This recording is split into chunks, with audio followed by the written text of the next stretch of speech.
Οι μαθητές της 3ης και της 4ης τάξης του 4ου Δημοτικού Σχολείου Αιγείου, στο πλαίσιο του πολιτιστικού προγράμματος που αναλάβαμε με θέμα προσεγγίζοντας τη διαφορετικότητα μέσα από τη λογοτεχνία, επιλέξαμε λογοτεχνικά βιβλία που είχαν σχέση με τη διαφορετικότητα, όπως «Η δρόμη της Σαλάμ» της κυρίας Ευσταθίου Αναστασίας, εκδόσεις Ιδίφωνο, «Η Στραβοκόστενα» του Αργύρη Εφταλιώτη και «Το κουτού γουπατού» του Αλέξανδρου Παπαδιαμάντη, σε απόδοση στη Δημοτική από τον Διονύσιο Λιμονή, εκδόσεις Αρτέων.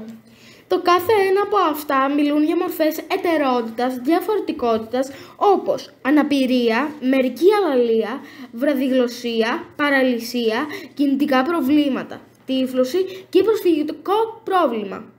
Τα επεξεργαστήκαμε με φύλλα εργασίας, παίξαμε παιχνίδια ρόλων, κουκλοθέατρο, τα δραματοποιήσαμε, τα ζωγραφίσαμε, κάναμε κόμιξ, κατασκευάσαμε μάσκες με τους ήρωες των βιβλίων. Καλέσαμε τους συγγραφείς στο σχολείο μας, παρουσιάσαμε τη δουλειά μας στο δεύτερο φεστιβάλ αφήγησης παραμυθιού που πραγματοποιήθηκε στο Αρχοντικό Παναγιωτόπουλου στο Αίγυο και στο 13ο Φεστιβάλ Ψηφιακής Δημιουργίας που οργανώθηκε από τα ΠΕΚΕΣ Δυτικής Ελλάδας. Στη συνέχεια αποφασίσαμε το βιβλίο «Η δρόμη της Σαλάμ» της κυρίας Ευσταθίου Αναστασίου, που προσεγγίζει τη διαφορετικότητα μέσα από το προσφυγικό πρόβλημα, να το επεξεργαστούμε και ως επιτραπέζιο παιχνίδι.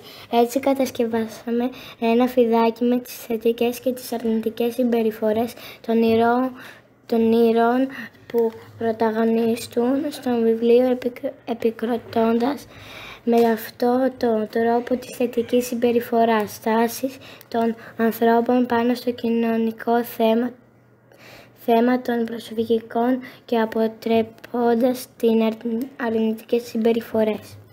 Με βάση αυτό το γνώμονα δημιουργήσαμε ένα ταμπλό επιτραπέζιου παιχνιδιού βασισμένο στο βιβλίο.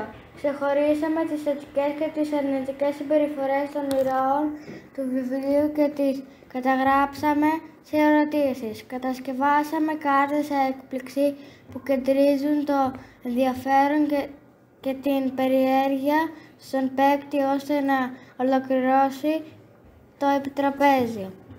Με τη βοήθεια των εκπαιδευτικών του σχολείου μας σχεδιάσαμε το ταμπλό και γράψαμε τις ερωτήσεις που είχαν σχέση με την εξέλιξη της ιστορίας.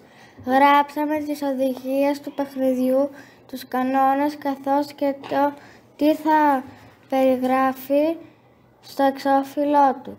Βρήκαμε πιόνια και ζάρια. Διασκεδάσαμε και χαρήκαμε πολύ με όλη αυτή τη διαδικασία. Αφού το ολοκληρώσαμε, το παίξαμε στην τάξη μας, αλλά και το εξηγήσαμε σε όλους τους μαθητές του σχολείου μας. Το παίξαμε μαζί τους.